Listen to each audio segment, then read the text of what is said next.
боловсруулалтаар эдийн засгийн байна. Гэр бүлийн боловсрол хаанаас эхэлдэг вэ гэсэн маш сонирхолтой сэдвээр ярилцах болно.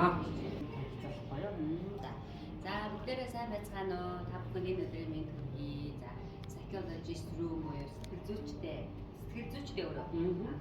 Подкастыг дахандаа ингэ санаач хийж байгаа баярлалаа. Тэгээд подкастын бас зочноор хүргэсэндээ баяртай байна.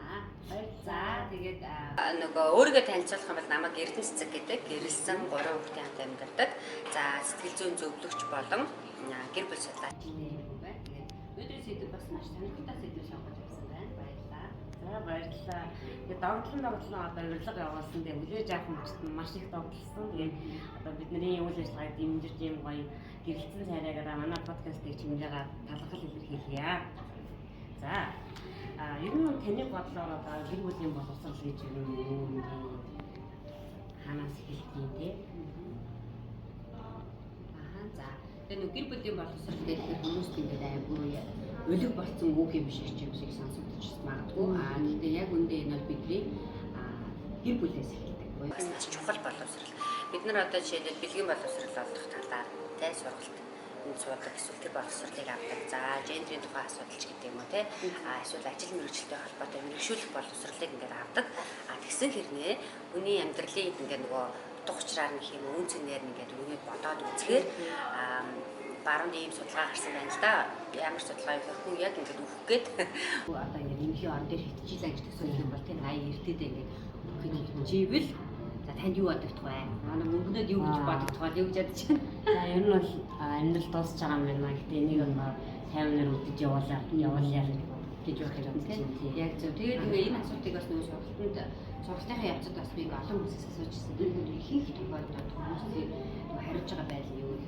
Амьдралаа ингээд эхнээс нь авахудаа тий одоо яаж амьдсан бэ? Яг нөгөө юу шиг тий кинонд би клип шиг одоо юу гэдэг нэг кадр шиг нэг бүшээ ингээ харагдаад ингээ зурс гэдэг өнгөрдөг гэд.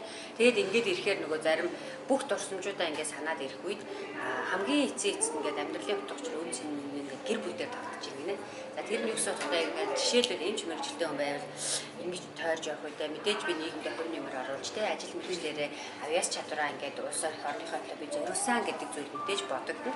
Нэмэлтээр хамгийн их хэлж одоо ингээд зүрхсэлтэнд хөндөгддөг зүйл нь юу вэ гэхээр би хэр сайн ихнэр байсан бэ? Би хэр сайн ээж байлаа? Би ер нь өөр удмаа үлдээл үү те өөр хүүхдээ би юу өвлүүлээд одоо ингээд явж байгаа юм лээ. Би ирсэн энэ дэлхий дээр ирсэн одоо явж би ихтэй юу хийж бүтээгээд юу үлдээсэн бэ гэдэг дээрээ ингээд нөгөө фокусж байгаа газар нь болохоор гэр бүл байдаг. Яагаад вэ гэхээр бид нар хамгийн дотны харилцаа тий хамгийн ойр дотны зүрхсэлээс ундарч гардаг зүрхсэлээ хуваалцдаг тэр хүмүүстэй би юу хэлсэн бэ гэдгийг бодд юм байна. Тэгэхээр ингээд бодохоор гэр бүлийн боловсрал гэдэг нь ямар чухал вэ тий ямар ач холбогдолтой вэ гэдгийг энэгээр ингээд нэгдүгürt би тайлбарламаар байна. Тэгээ хоёрдугаарт болохоор яг нэг бас ийм олон улсын ийм судалгаа гарсан байдаг. Одоо улсын орноо бид нэр хөгжүүлэхийг хүсэж байгаа шүү дээ тий. Тэгэхээр тэр олон улсууд байгаа улс орнууд байгаа өөрөөсөө арга зам хөгжиж байгаа хөгжлийн эдийн засгийн хувьд ч гэдэг юм уу тий ингээд улсын орны хөгжлийг өөр төвшөнд явж байгаа.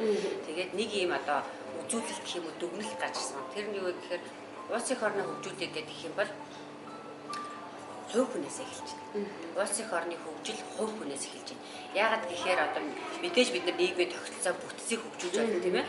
Гэхдээ тэгж хөгжүүллээ гээд бид нар одоо юу гэдэг годмон шүүсээ хайдаг тий газар унгаасан байгаа хүний юмгийг хүнийх гэж бодохгүйгээр шууд алдагч гэдэг юм уу тий одоо өөр юу гэдэг тий цаг баримтлах хэрэгтэй байтал маш гоё юм эмнэлгийн цагууд өгөгдсөн байхад тэр бүтцийг ингээд зөвшөөрөд өгсөн байхад тэр цагийг барихгүй байх ч гэдэг тий тэгээд ирэхээр хөгжил гэдэг юм уу дааш чагаар харсан. Тэгэхээр хувь хүний хөгжил хэрэгтэй юм гэдэг зүйл байна. Тэгээ хувь хүний хөгжил буцаад нөгөө хувь хүн рүүгээ өөрийгөө хандж тэр хаанаас эхэлж байгаа вэ гэхээр дахиад орчин болох юу вэ? Гэр бүлээс яаж зөв. Ийм учраас энэ хоёр зүйлээр би ингээ гэр бүлийн боловсрол хаанаас эхэлдэг болоод хэр ач холбогдолтой вэ гэдгийг тайлбарлах хүсэж байна. За тэгэхээр гэр бүлийн боловсрал гэдэг чухал гэдэг нь ер нь бол хүн болгон мэддэг. Гэхдээ яг одоо хаалга тогшоод би гэр бүлийн боловсрал авахсан юм а гэдээ ордог хүн бол бас тоолоход хэцүү шүү дээ. Тэгэхээр яагаад ингээд 20-30 жил хамт амьдрах хүнтэйгээ амьдрахын тулд чи ингэж амьдрах стоо шүү гэдэг анхан шатны мэдлийг бид нэр авч чадахгүй байна вэ? За нөгөө талдаа тэгвэл одоо цагаан толгой сурах байгаа хүүхэд шиг одоо гэр бүлийн боловсролын хүрээнд заавал эзэмших хэвээр тийм ойлголтууд байна уу? Яг зөв. Тэгээ түрүүн би нөгөө олон улсын одоо нэг жишээг ингэж ярьсан шүү дээ. Хувь хүнээ хөгжүүлдэг юм байна. Тэгэхээр хаад юм ингээд. Тэгээ хувь хүн өсөж одоо хөгжиж байгаа гол одоо нөгөө хамгийн анхны бүтэц гэх юм уу? Бүтэц институт тогтолцоо хаана вэ гэхээр гэр бүл. Яг зөв гэр бүл. Тэнгүүд гэр бүлд ингээ үүргүүд өөр байна тий. Хийх ёстой хариуцлагууд байна. Хайр халамж авдаг газар байна гэдэг шиг ингээд анхан шатны нийгмийн одоо нөгөө тогтолцоо маань гэр бүл учраас гэр бүлүүд рүүгээ чиглэсэн зүйлийг олон улсад бол маш их хийд юм байна. За өөр нөгөө төгөөр миний одоо ингээд нөгөө би ч одоо гэр бүл судлаар магистрийн зэрэг хамгаалсан. Эрдмийн зэргийн маань одоо судалгааны ажил юу байсан бэ гэхээр Монгол улс дахь гэрэлтээс өмнөх одоо энэ залуус гэр бүлийн боловсрол олох хэрэгцээ хэрэг гэдэг талаар ийм судалгаа хийсэн байхгүй. Энэ судалгаан дээрээс үндэслээд Монгол улсад хувь хүн зориулаад одоо хувь хүний насны ангил гэж байгаа шүү дээ. Насны ангилтанд хоригдоод гэр бүлийн боловсрол олгодог юм тогтолцоо байна уу? Хөтөлбөр байна уу? Агуулга байна уу? Сургаж байгаа багш нар байна уу гэдэг дээр судалгаа хийсэн. Тэгээд ийм судалгаагаар сэдв биш. Тийм маш сонирхолтой сэдв. Нилээн хэдэн мянган хүнээс судалгаа авч хийсэн. Тэгээд мөн нэг бүлэг нь тэр жигтэй одоо нөгөө яг Монгол улсад хийж байгаа гэсэн. Тэгээд хамгийн эхлээд мэдээж одоо боловсрал гэж ярихаар бүгдээрээ гэр бүлд үүсэж байгааг ойлгочлаа. Тэгээд 0-3 насаар ээжтэйгээ харилцаа болоод тэгээд тэндээс авч ийн. Тэгээд цаашлаад одоо 4-т болоод ирэхээр тий бид нар яаж авах сургуулаас өмнөх боловсрал гэдгийг манай Монгол улсад тогтолцооны хувьд ингээ байгаа. Тэгээд цэцэрлэгийн насанд одоо нийгэм шүүх хичээлүүд гэж ордог юм байна. Тэгээд маш бага цагаар цөөн агуулгыг цөөн бусдаа харилцах талаар нийгэм шилжлээ. Тэгээд нийгэм шүүх зан чанар харилцаа гэж орж байгаа. Тийм хичээлүүд орж ийн. Тэгээд яг үнэ тийм хичээлүүд сүүлийн жилд нэмэгдсэн. Тэгээд ерөнхий боловсролын сургуульд бас нөгөө хичээлүүд нэмэгдэж орж байгаа байх чинь. Гэхдээ хангалтгүй байгаа гэсэн үг юм бол. За тэгээд нөгөө амьдрах ухааны хичээл гэдэг шиг тий яг гэр бүлийн боловсролын талаархын хичээлүүдээ олон улсад бол шигтгэхэд өгсөн. Бүх боловсролын байгууллагууд дундаасаа бүр тогтолцоонд оруулсан байдаг гэсэн үг тийм. Тогтолцоонд оруулсан тэрнийгээ яг ингээ заадаг мэргэжлийн багш нарыг бэлдээд өгсөн. Байдаг гэсэн үг. Яг энэ талаар мэргэжсэн. Тэнгүүд бид болохоор одоохондоо ингээд яг араас нь ингээд явж байгаа л гэсэн утгатай. За тэгээ нөгөө яг чиний асуултанд хариулах юм бол тэгээ яг ингээ мэдих хэвээр агуулга юу вэ гэдэг чинь тийм. Мэдих хэвээр агуулга дээр яг энэ дээр энэ чинь маш том сэдв их юм байна. Гэхдээ ингээ системтэй ярих юм бол хувь хүн өөрийгөө ойлгохоос өөрийгөө танихаас эхэлдэг те. Би өөр нэг багшаа зан чанартай хүн юм уу? Дотгошоо зан чанартай хүн юм уу? Тэгээ өнөөдрийн одоо миний дуртай зүйл юу юм? Дургүй зүйл юу юм? Тэ одоо зарим жишээл гэр бүлийн анхны маргаа гэж ярихад одоо шүдний оогоо ингээ буруу шахснаас болж тэр маргаа үүсдэг гэж ярьдэн ш та. Нэг доороос нь шахдаг, нэг нь болохоор тэ яг хамаагүй шахдаг ш гэдэг юм уу те. Тийм шүү дээ. Надад нөгөө наран мадар сэтгэл зүйч яриад байдаг хаа те. Би бас тийм санагдаж байна. Тийм нөгөө гадаадад угаасаа энэ агүй юу? Нөгөө төгөөмөл одоо манай нөхөр битэрийн хувьд жишээлбэл яг энэ маргаа яажсэн тэгэхээр банштай цайнаас хэлсэн. Банштай цайны ингээ баншнаас ингээ хидийг хагалцгаад агуугүй амт ордог гэд манай гэрийн соёл тийм. Би тэгээд ингээ хийж манай нөхрийн хувьд болохоор юм цэгцтэй юм дуртай хагалцсан банш харахаар ингээ нэлцаадсан ингээд нөгөө хоол нь яг юм бодгор байж байх хэрэгтэй байж харж байгаа байхгүй. Эндээс очиж нөгөө чи идэхгүй гэх ингээд гараад орсны гадаа сууж муугаал тэгээд нэг тий яг анхны гэрэлж явах үедээ ингээд иймэрхүү хөвгөлтэй ч юм шиг түүх болж исэн байхгүй. Тэгээд энэ үед чинь одоо юм яаж болж ийн гэдгээс хараад мэдэх хэрэгтэй болж хийж байгаа гэсэн. Өөрсдөө тэгэхээр нөгөө яг мэдгэсээс илүү хүн өөрөөрөө таних. За тэгээ бүр амхан жишээ хэлэх юм бол одоо ингээд хосууд ингээд над дээрээс ирж зөвлөгөө авдаг л да. Тэгэнгүүт ингээд яг өөртөөгөө ажилласан, өөрийгөө ойлгоцсон. Хосын талаар сургалтуудад сууж исэн ч юм уу, гэр бүлийн боловсрол ингээд авч исэн, сэтгэл зүйчтэй байсан ч юм уу. Тим нэг хоёр хүн хоорондоо ингээд зөрчилдөхөөр тий энэ талын хүн бид үнэхээр сурж амжаагүй байна. Юу ч мэдэхгүй байна. Өөрийгөө ч ойлгохгүй юу болоод байгаа мэдэхгүй байна гэдэг хүмүүс яадаг гэхээр одоо чи сэтгэл зүйч хүн мэдж байгаа тийм нөгөө хамгаалах механизмаараа хан босгоол нөгөөтийн цухтаагаал тийм цаг хугацаа нөгөө явах тусам стрессийн түвшин нэмэгдээл тийм стрессийн загнарт орсон нөгөө заавалчгүй хөндлөнгийн үний тусламжтайгаар шийдэгдэх шаардлагатай болсон хосууд ихтэй ирдэг. Тэгээд нэг удаагийн одоо гэр бүл судлаачтай сэтгэл зүйн зөвлөгчтэй уулзаад асуудал ингээ 20-30 жилийн амьдралын хэм маяг бодох арга зам энэ өөрчлөгдөх ямарч боломжгүй хугацаанд явах хэрэгтэй. Тэр болж таарж байгаа байхгүй. Тэгэхээр нөгөө энэ боловсралтаа би ингээ хүмүүсийг цаг зарцуулаасай гэж юу нэг хүсэж байгаа гэсэн үг тийм. Яг зөв. Зарцуулах хэрэгтэй шүү. Яг зөв тийм. Би одоо ингээд бас таныг ингээ банш бай, ооч бай ингээд гэр бүлд яг ийм асуудал гардаг байхгүй тий. Маш их хайртай гэдэг хоёулаа хамт амьдрахаар шийдчихдэг тий. Тэгвэл нэг өглөө боссон чинь шал өөр хоёр хүн байж тардаг байхгүй. Тий. Тэгэнгүүт яг тэр өөр гэдгээ яаж давж туулах юм бэ гингүүд нөгөө хувь хүний үжил сайтай өөрийн дотоод ертөнцөө ойлгосон юм чи энэ хүн зөв надаас өөр юм байна гэд хүлээж авдаг бол нөгөө хүмүүс маань яадаг гэхээр өөрийгөө ойлгож таньж чадаагүй юм чинь энэ намайг эсэргүүцэж чинь те энэ намайг доромжилж чинь магадгүй үзий ядж чинь гэтэл тэр зүгээр л нэгооны хоёр таллахад байгаа байхгүй тий тийм байх гэж би бас одоо тав цаалт хаяа бас бодож ирсэн.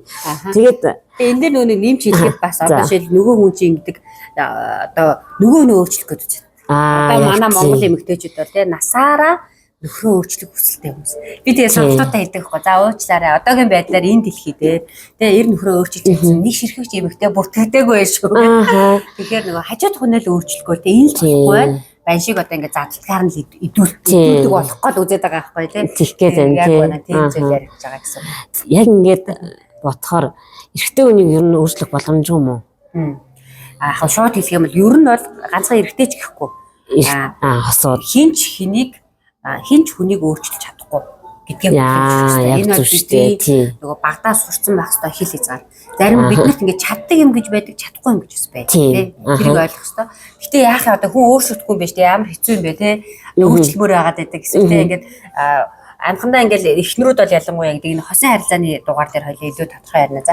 Эхнэрүүд ялангуяа тийм ингээл нөхрийнхаа ингээл сөрөг муу талууд ингээл хилдэг ч юм уу тийм өөртөө таалагдах байгаа юм хэлээл засагчаасаа өөрчлөгчөөсөө гэл уг нь дотор хэлж байгаа сэтгэл нь агуу юм эерэг сайн сэтгэлээр хэлээд байдаг. Гэтэл тэр хүн эрэгтэй гэсэн ийм одоо хүн маань яаж хүлээж авдаг өөрчлөлтөнд ямар бай ингээд дотоод ертөнцийн тэсвэр тийм гэдгийг ойлгох хэрэгтэй болчиход байгаа гэсэн. Тэгэхээр өөрчилж чадахгүй бол одоо яах юм бүгдээрээ тий юу ч хийж чадахгүй юм биш. Тэгэхээр зөвхөн нөлөөлж чадна. Яг зөв өөрчилж чадахгүй нөлөөлж чадах юм. Яг зөв бид нар хүнийг өөрчлөх биш. Гэтэ өөрчлөх гэж тэгж яваад бид нар бурхан биш. Тий бид нар хин нэг хүний аврагч биш. Одоо сэтгэл зүйчнээс ярьж байгаа тий хин хүн зовж нэг жингүүд нь аврагч нь болох гол гүхгүй гэдэг. Нэг ямарч боломжгүй. Энэ хил хязгаар дээрээс тусдаа дахиад нэг том зүйл ярих шаардлага. Тэгээд одоо надад бол маш ингэ хэцүү санагдаад байдаг зүйл нь юм байна. За би бол ингээд нөхрөө өөрөөсөө ялгаадаг мэдсэн дээ. Өөрийгөө таньсан хүн байж байна. За одоо. Тэгтэл би тэрийг ойлгоцсон байхад одоо эргэн тойронд байгаа гэр бүлийнхэн тий хөө чи нөхрөөгээ ингээч тэгээч гэж хэлэхээр би бүр гайхаад байхгүй. Би энэ хүний ч одоо өөрчлөх гэж авч суугаагүй тий. Энэ хүний байгаан л нь штэ би яах юм. Тэгэнгүүт за та тэгээд ингээд нөхрөөрөө тийм юм хийлгэж гингүүд нь эсвэл одоо магадгүй гэр бүлийн харилцаанд эрэгтэй хүн манлайлах хэрэгтэй гэж би ингээд бодсон байхад сэргээрээ нөгөө хэд маань намайг ингээд ямар нэг юмар шахалтанд оруулж байгаа юм. Тэнгүүд би бүр гайхаад. Үгүй шүү дээ. Би тийм байр суурьнд баймааргүй шүү дээ. Тэнгүүд намайг хараад гайхаад ахшгүй тий баг анхудаа тийм үг сонсчихсан юм байт юм болоо. Тэг яг үн тэгэхээр нөгөө энийг хосын харилцаан дээр илүү түлхүү яриулаас зүгээр. Тэгэнгүүтээ нөгөө түрүү гэр бүлийн боловсрал гэдэг дээр сургалтанд суухгүй байна гэж яаж сургууль бид нар суухгүй өөр мэрэгжил эзэмшгэд тодорхой хэмжээний сургалтанд суучиж байна. Цагаа зарчиж байна, мөнгөө зарчиж байна. Наа захны бүр хамгийн одоо нөгөө богино хугацаанд эзэмших боломжтой чадвар өсчин болох жишээ тий. Өсчин болоход бид нар 45-ны курс эсвэл оюутлын болох сурдаг. Тэгээд ингээд мөнгө төлнө, цаг зарцуулах бүр бүтэн 45 хоногоос зарцуулна. Тэгээ гол нь очиод юу ч хийхгүй ингээд юм оёх стайл оёхгүй үсээ тарьж байгааг анзаарахгүй буюу ингээд хүч чармаал гарахгүй бол юу ч сурахгүй төгсөн шүү дээ. Тэгэхээр гэр бүл зохиогч байгаа бол тий гэр бүл гэдэг одоо тий гэр бүлийн нэг одоо үүрэг хариуцлага үүргэж байгаа бол 45 хоногийн курс биш юм а гэхэд тий хамгийн чухал тэр үүрэг ролийг тий амьдралын олон дөрүүдээсээ ээж байх ихнэр байх тэр дөрүүдийн талаар 3 хоногийн сургалтанд ч юм уу тий нэг удаагийн ивентэд нэг удаагийн подкастт яагаад суучлахгүй гэж яагаад энд мөнгө зарж болохгүй гэж тэгээ мөнгө төлөөд сэтгэл зүйч авч болохгүй гэж гэдэг юм уу тий гих зэрэгээр нөгөө хүмүүсийг бас ингээд уриалмаар байгаа. Тэгвэл хосын саяны асуудал дээр ингээд ярьж тий мэдээж яг манай мөнгөнөө маань болохоор нөхрийнхөө ялгаатай байдаг ойлгоцсон. Өссөн орчин өөр юм чинь тархич өөр ажиллаад байгаа. Хичнээн би өөрчлөгээд нөхрийнхөө тархин дотор ороод ингэж хэл энийг ингэж хий гэж өөрчилж чадахгүй учраас энэ бол бидний нөгөө хил хязгаар буюу одоо монголчуудаар ярих юм бол энэ нөгөө хашаа гэсэн. Айлын хашаанд ороод зэрлэгийн зулгаагаад эсвэл те жорлонгийн цэвэрлж өгөхгүй ингээд зовлонтой амьдралсны те. Тэгэх ёстой гэж бодоод ингээ хийгээд байгаа гэдэгтэй адилхан байхгүй те. Тэгэхээр нөгөө нөхрийнхөө ялгаатай байдлыг хүлээн зөвшөөрнө гэдэг нь хосын харилцааны номер 1 чадвар. Сурах хэрэгтэй зүйл байхгүй. чадах хэрэгтэй зүйл. Би ч чадвар эзэмшиж байгаа байна. Болцсон байна гэх тийм. Бас болоогүй л дээ. Дараагийн нэг чухал зүйл нь юу вэ гэхээр зөрчилдөөнийг шийдэж чадах. Энэ зөвхөн хосын харилцаанд биш. Хоёулаа ажил дээр хамт байсан чинь чи нэг зүйлийг А гэж хараад би Б гэж хараад иж болно шүү дээ. Тийм угаасаа хардаг. Тэгээ нэг нь А-гаар хийгээ, нэг нь Б-гээр хийдэг. Хоёулаа ханцуугаа шамлаад ингээд ингээд ажлыг зогсоогоод байгаа. Цаашаа яаж хамт явах вэ? Яаж А, Б хоёрыг хамт олох вэ? Яаж вин зарчим гэдэг нь олоос яригдаг. Чи ч ялсан мэдрэмжтэй, би ч ялсан мэдрэмжтэй. Хин ч хохироогүй мөртлөө хоёулаа ингээд сэтгэл ханамжтай ашиг авч ингээд урагшлах тухай. Зүгээр байрандаа зогсох тухай шүү. Тэгээ энийг бас хосын харилцаанд нөгөө зөрчлийг шийдэх чадварт бас суралцах хэрэгтэй. Багийн ажиллагаа. За зөрчлийг шийдэх хамгийн гол арга бол ярилцах. Идэвхтэй сонсохыг нөө сэтгэл зүйч нарын бидний хөгжүүлэх чадвар байгаа шүү дээ. Идэвхтэй сонсох, яриаггүй зүйлийг сонсох.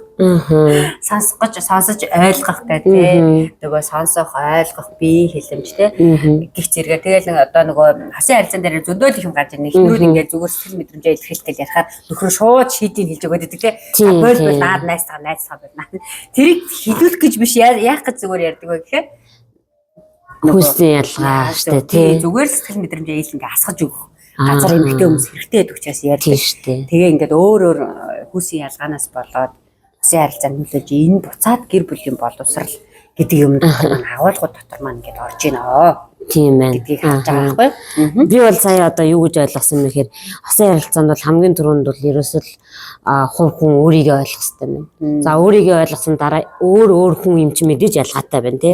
Ялгаатай байдлаа ойлгох юм байна. За гуравт тэгвэл өөр дундаа эмэгтэй хүн, эрэгтэй хүн өөр одоо харилцааны онцлогтой гэдгийг бас заавал мэдчих хэрэгтэй байна гэж ойлголоо тий.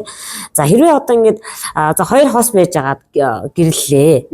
Тэгэнгүүт хүүхэдтэй боллоо тий. Тэнгүүд хоёулахны амьдарч исэн тэр романтик харилцаатай амьдралаас хүүхэдтэй гэр бүл ингээд амьдрал шилжчихэд бүр хүүхдийн тооноос хамаарат харилцаа эдлгүй байж байгаа шүү дээ. Тэр үе явцад бас асуудад гэхгүй одоо гэр бүлүүдэд ямар зүйл толгомдож заавал тэр талаар одоо энийг л заавал мэдчихвэл арай амьдралч хөнгөн явна шүү гэж хэлчихэр зүйл байгаалаа. Ахаа яг үнэн байгаа тий. Хоёул гэр бүлийн боловсрол хаанаас эхэлдэг вэ гэж байгаа хүүхний өвдлөөс эхэлж энэ буцаагаад гэр бүл болоход хосын харилцаанд нөлөөлчд юм байна.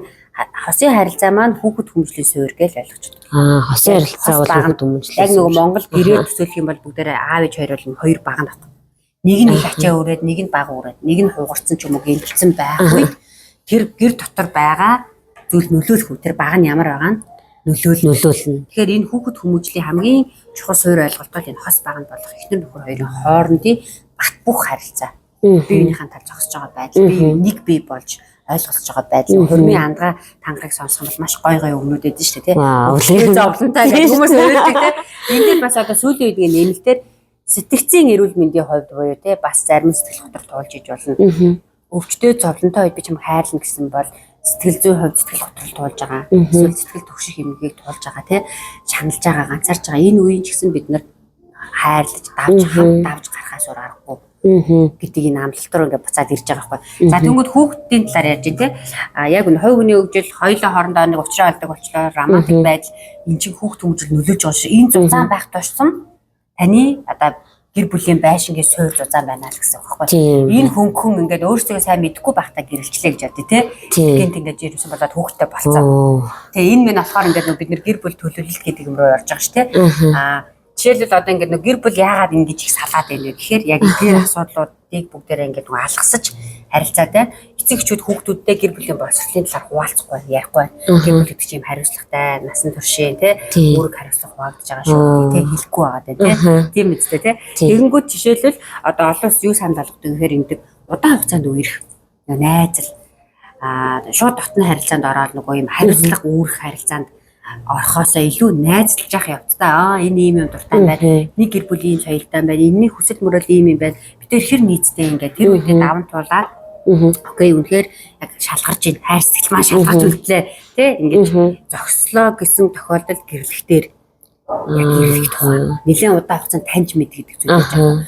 Тэгээд гэрлээ гэрлсний дараа хүүхэд хоорондын заавал 3 жил байхыг ядаж хамгийн багадаа 3 жил.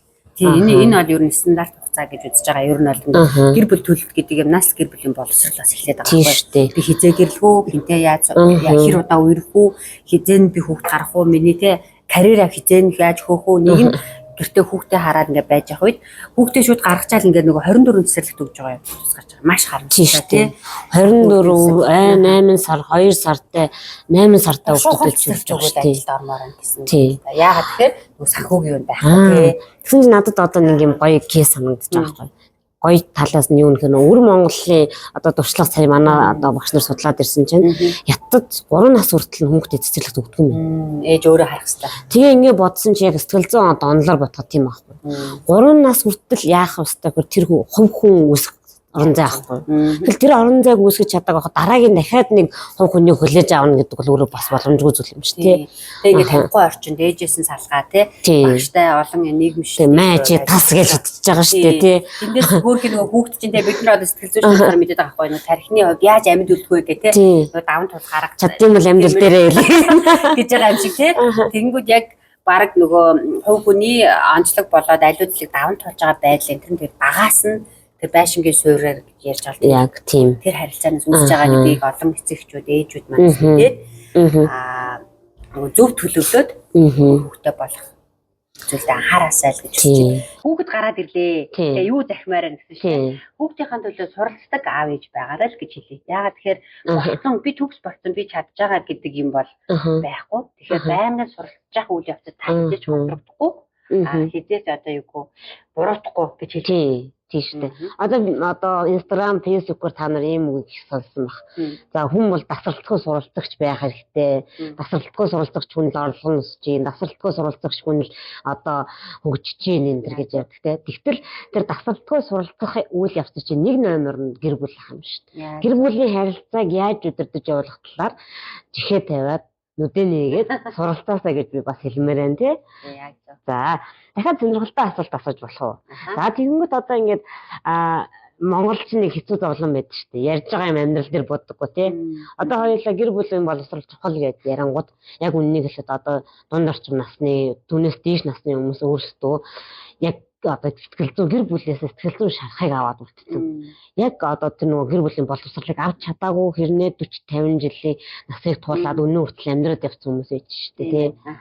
Тэгэхээр тэдний хувьд одоо эргээд харахад одоо оройтог болох гэж бодож байна. Нөгөө талдаа үнэхээр ингэ сэтгэлийн шарах байгаа. Тэрнтэйгээ явсаар гэр бүлийн амьдралыг туулбал яах вэ? Ер нь яг маш чухал асуулт байна. Тэгээд яг энэ дээр тухай бүрд нь одоо ингээд бие махбодоор нүд нь харагдаад шүү. Сэтгэлд харагдахгүй байгаа.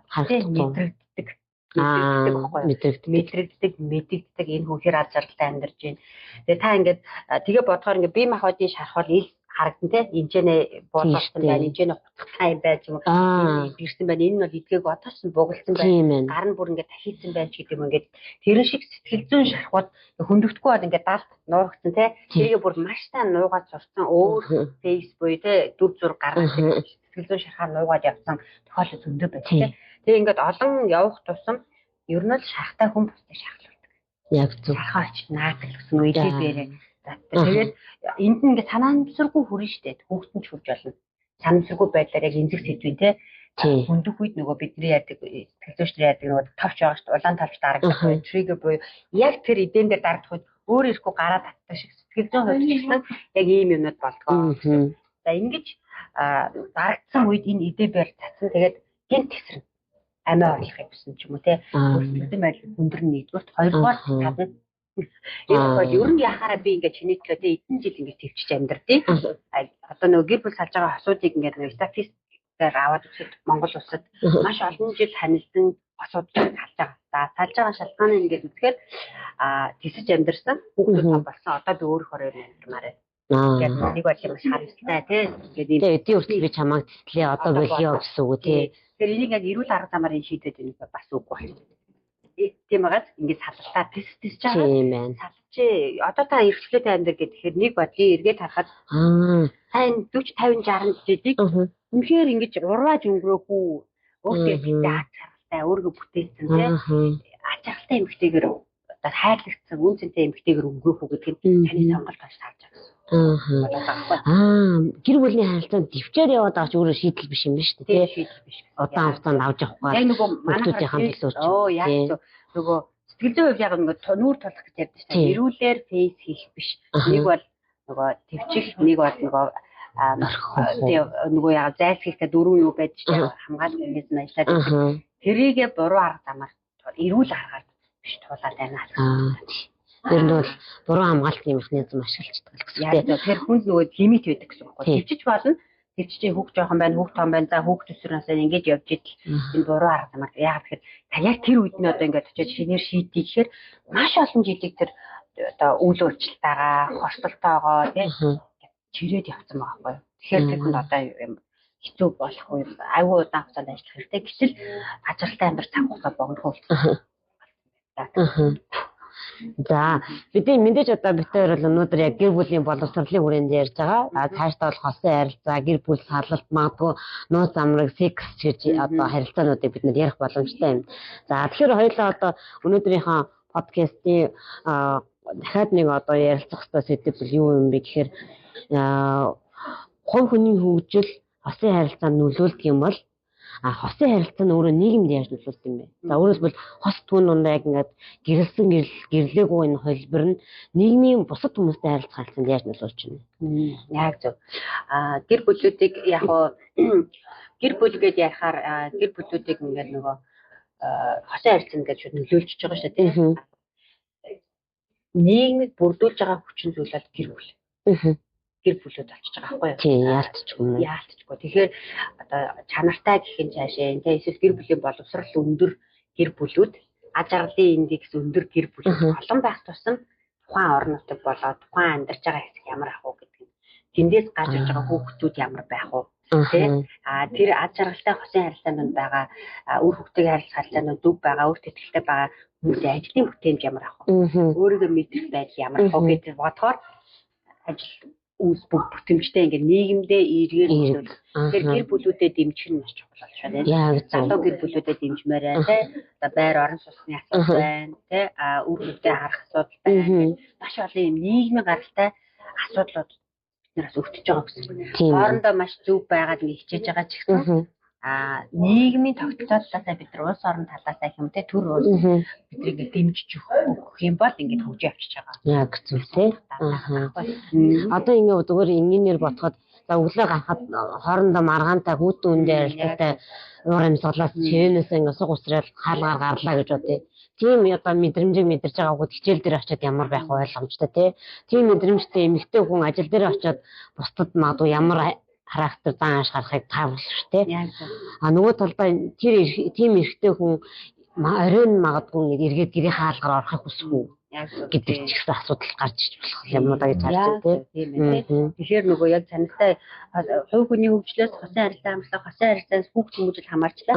Мөн хосын харилцаанаас гэр бүлийн одоо нийгмийн уур амьсгал эргээр нөлөөлөх хамаарж байгаа учраас энэ дээр анхаарах хэрэгтэй болчих. Тийм байна. Тэгэхээр гэр бүл бол яалтчгүй хамгийн одоо үндсэн нэгж шүү дээ нийгмийн хамгийн гол хамгийн үндсэн хамгийн бага нэгжтэй.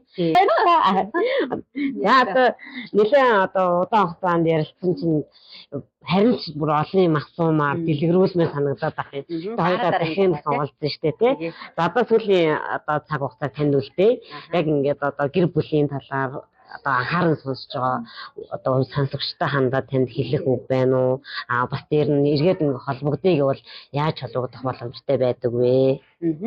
За тэгээд өнөөдрийн бас бид хоёрын нэвтрүүлгийг сонсож өөртөө бас хөрөнгө оруулалт хийж байгаанд баярлалаа гэж хэлье. Тэгээд өргөжлүүлэн бас энэ подкасттай хамт байгаарай. Тэгээд өөр олон чухал мэдлэг мэдээллийг та бүхэндээ бид нар чатгаараа хуваалцах болно. Хуваалцнаа гэж найдаж чинь мөнгө баярлалаа.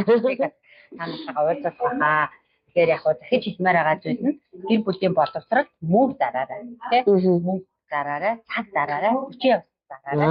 Тэгээд одоо юу наас хэлэхгүй мэдгүй би энэ талаар юу ч мэдэхгүй шүү дээ. Яг аль багш дээр очих юу хийх гэж бодож подкаст сонсгоос хэлээрээ. Энэ подкастаа хамт байгаарай. YouTube-аас гэр бүлийн боловсрол, сэтгэл зүйн боловсрол дээр ингээд search хийхэд маш их одоо юу байгаа. Маш олон одоо солонгос рам үдээд суужихын оронд тэр цагаа бид нар яг алхаж явах үедээ ингээд дандаа подкастаар тархиад хийж байгаа. Хүний тарих угаасаа тийж ажилдаг учраас сонсоорой, ном олж уншаарай. Ном уншаад номоо ингээд нөгөө чухал хэсгүүдийг тодруулаад ирсэн зүйлээ хүй хуваалцсан юм өмнө нөгөө би тийм ном уншсан байхгүй юу? Ингэж ярьж жишээний ч юм уу те. ном уншаарай, подкастаараа би жишээлбэл хаяа ингээ гоё чийлэмэр санагдсан шүү дээ. Ингээд гоё өөртөө цаг гаргаад тийх үедээ би кино үзмэр санагдаад дандаа юм сэтгэл хөдлөлтэй холбоотой. Сэтгэлзүйчий ур чадвартай холбоотой, сэтгэцийн юм эмгэгтэй холбоотой кинонууд үздэг. Тэр илүү сонирхолтой. Би юм авч Аа, хоёулаа би нийлэх хүмүүс байна. ийм зүйл гоё кейсүүд кино гардаг тий. дараа гэж хэлмээр байна. Тэгээд өөр бас одоо би болохоор энэ ингээд аханд ирээд одоо жил гарсан болж байгаа. Одоо нэг 6 сарын хугацаанд юм байгаа. Тусаад нүүл манай гэр бүл энэ багшаа явж сурах үсгээ илүү цэнэглэх юм хүсэлтэй хүмүүс байгаа. Тэгээд даханд бол гэр бүлийн сургууль гэдэг сэтгэл зүйн төв байгуулсан ажиллаж байгаа. Сэтгэл зүйн хүчсэн зөвлөгөө өгнө, зөвлөгөө өгнө. За онцлогоонуудыг хийн.